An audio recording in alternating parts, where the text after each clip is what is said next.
Senator, do you want to respond to the governor's claim? Will you create a federal pregnancy monitoring agency?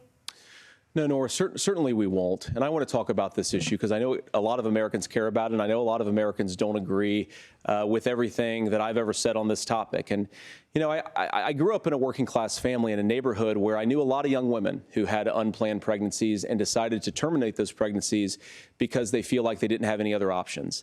And, you know, one of them is actually very dear to me. And I know she's watching tonight, and I love you.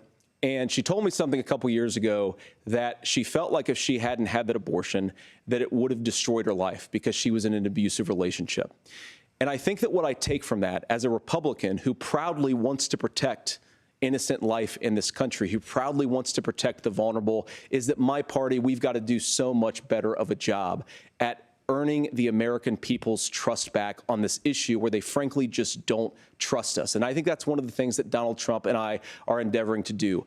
I want us as a Republican Party to be pro-family in the fullest sense of the word. I want us to support fertility treatments. I want us to make it easier for moms to afford to have babies. I want it to make it easier for young families to afford a home so they can afford a place to raise that family. And I think there's so much that we can do on the public policy front just to give women more options.